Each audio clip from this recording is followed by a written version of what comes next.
Hey, Magic friends, welcome back. This is your captain speaking here on Captain Clyde's MTG. We're back on this beautiful Saturday morning to talk about the qualify structure for the second Pro Tour of 2023 and the promos that are gonna be supplied for it. So, not a lot of information has come out about this yet, hard to believe, but I'll be the first one to talk to you about it. And I've got honestly, some insane news, which I think is going to kind of change how everything's going. But first off, let's just talk about the Pro Tour, what the qualification is, so forth and so on. And then we'll loop back and talk about those things that I think really stand out in this article.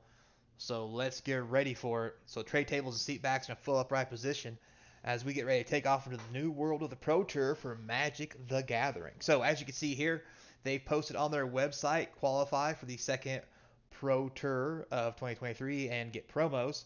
So here, the new path of Pro Tour is already underway as players are competing to qualify for the first Pro Tour, which is what we're in right now, of 2023, which is taking place in Charlotte, North Carolina. We have more details for the qualifying round for the second Pro Tour next year. So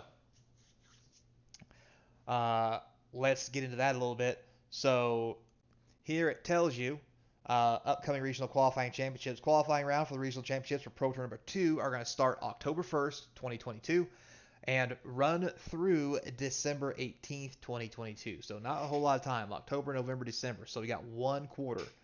Now, participating WPN stores as well as large organizations will be running regional championship qualifiers that provide invitation to the regional championship for their respective region.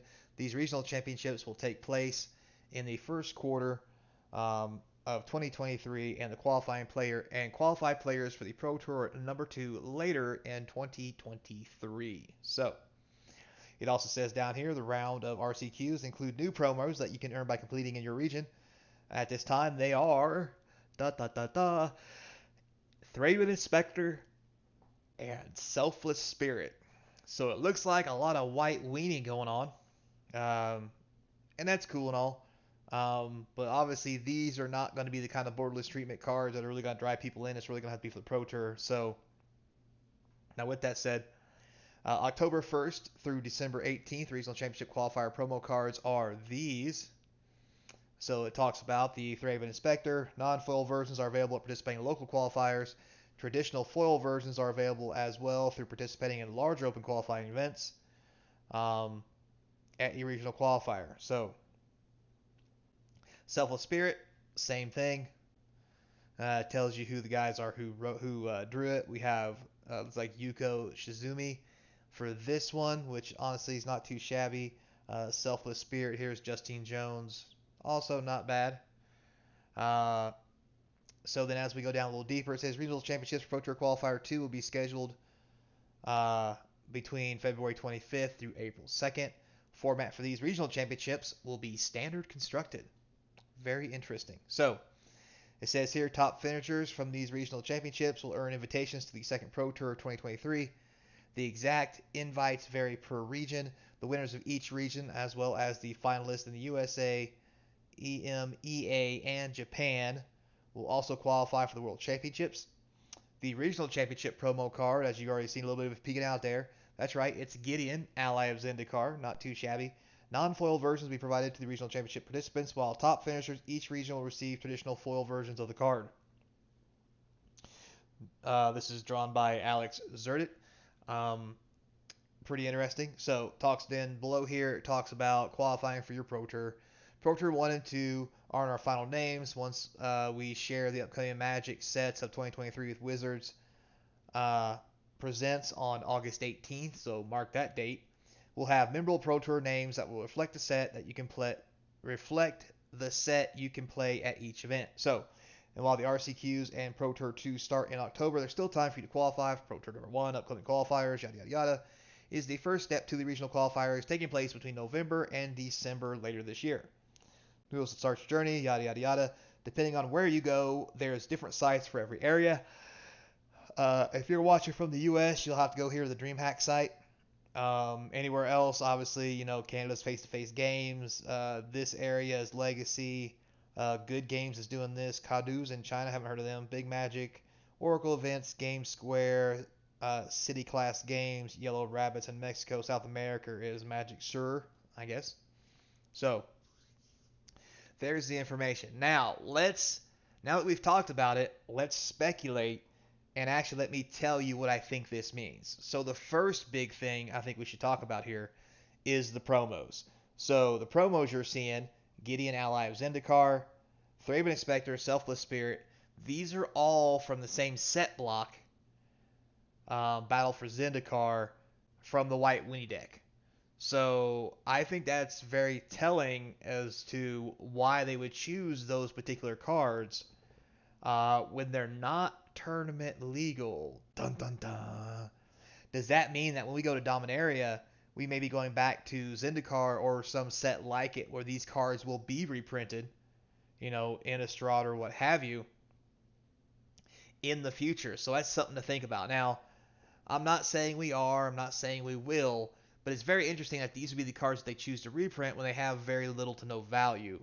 And maybe they're doing that because they have very little to no value, because they want to put the expensive cards or cards that are more expensive in the secret layers to milk money out of it. And they've learned that giving away sweet cards at the regional qualifiers and championships doesn't do a whole lot for their marketing campaign as far as making money.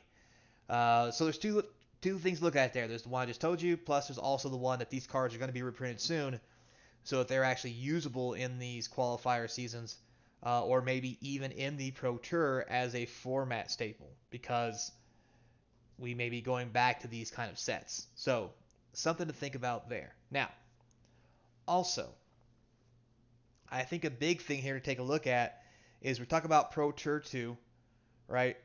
And where did I see it? Sorry, I'm having a brain fart. Right here. Format for Pro Tour 2 is standard constructed. Current format is Pioneer. So this tells me, in my personal opinion, they're looking to pump standard up again. Why? Because standard sets is how they make their money, and without standard, I've said this on my videos before, if the standard format itself is not dead or being used, is dead or not being used, they're not going to generate money because no one's going to buy their products. So they have to put standard in the spotlight at some time. And that time, it looks like it's going to be now. Now, with that said, we've also seen where standard has been abysmal for a while. Everybody hates it. Everybody's moaning and griping about it.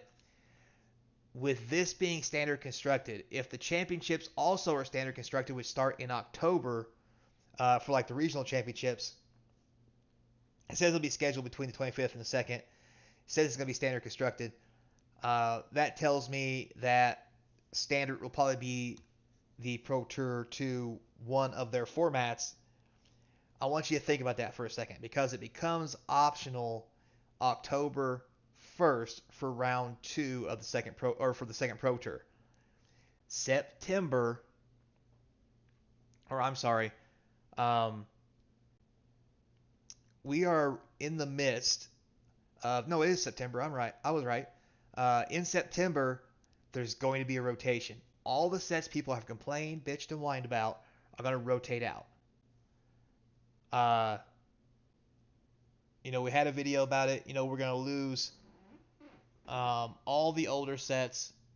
I think we're going to lose Dungeons and Dragons, Strixhaven, Keldheim, and we're going to be stuck with like Neon Dynasty, New Capenna, and the newer sets that come out, which, guess what? Dominaria United.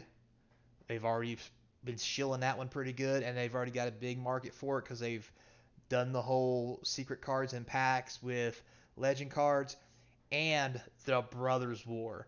So they're going to probably do the same thing with Brothers War, put special cards in them of some kind. I'm almost guarantee it.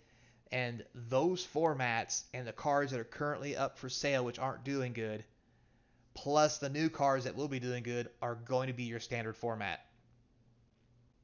And what that means is those cards with their prices being a little lower than normal right now, especially New Capenna, right? They're gonna become expensive because people are gonna start building decks out of them, and it means people gotta open boxes. And there wasn't a whole lot of box opening going on, for a New Capenna, Midnight Hunt, Crimson Vow, stuff like that. But some of those cards may start seeing some reprints. Some may be legal in standard still, and those cards are really going to start going up. So if you're really thinking about playing the Pro Tour and you have any idea of what you think might be a good card, you better start picking them now while they're cheap. Because when it turns, and all of a sudden people really find out what the standard format is and what Construct is going to look like, those card prices are going to skyrocket. Like the Wandering Emperor, for example, already an expensive card. When it's a standard staple and standard's the Pro Tour, big money. I mean, we're talking maybe 10, 20, maybe a 50% increase in price. That's my projection. Now, again, that's just my opinion, but let's be honest. The whole reason standard has not been doing well is because there's not been a reason to really play it. Now that it's a constructed format for the Pro Tour, probably for something to lead to the Pro Tour, it's going to change the entire dynamic of what Magic cards are worth. And they have to do that because not only are the cards not selling well, they had to do a price increase because of shipping and inflation and all this other stuff. So to do that, they've got to make people want these cards. And collectability only goes so far if that's the only reason they're there. So I expect to see standard, draft, some form of Pioneer that includes the newer sets that are going to be powerful to really start pushing these standard sets, like they did back in the old days, where standard decks were anywhere from close to $800 to $1,000, almost as much as some modern decks. And I think that's the way they're going to go with it. So also with that, realize that they've announced that Pioneer is the first Pro Tour format. I wouldn't be surprised if they didn't change what the Pro Tour constructed format is, because they haven't really announced it yet that I'm aware of. Now, if I'm wrong, please put that down in the comments down below. I assumed it would be Pioneer, just like the qualifier season is. But with the Pro Tour coming across later in the year, they could very well change it to a standard draft or a standard Pioneer cross format where you play each format and start that kind of standard train of pumping card values and make people want to buy products. So, food for thought. You guys tell me. A lot to take in here. There's going to be a lot of FOMO going on. That's fear of missing out. Much like with double masters and stuff, until it was too late. So this may drive, reinvigorate, or even cause the single market to go a little haywire, let's say, here in the next couple months. Especially when we get the drop of Dominaria and what those cards look like. I think it's really going to reshape Standard as we know it. And I'm really looking forward to it, because I think it may be fun. Not even going to lie. So, with all that said, guys, don't forget, like, subscribe, hit that notification bell, comments down below. We're going to feed that YouTube algorithm. I appreciate anything you can do for me. Trying to get to 1,000 subscribers. And if you've done everything you can, don't forget there's links in the description to the Patreon. We can do a monthly subscription to help support the channel, along with getting cool swag and discounts to the eBay store, which is also linked in the description, where you can buy all the cards from my box opening series. And don't forget, I'm going to Gen Con next week, so the videos you're going to see are going to be a little hectic if you see them at all, because it's the best 4 days in gaming, and my God, can I not wait. So until next time, be kind, and as always, I hope to see you across from the game table. Or at Gen Con. Yeah, yo.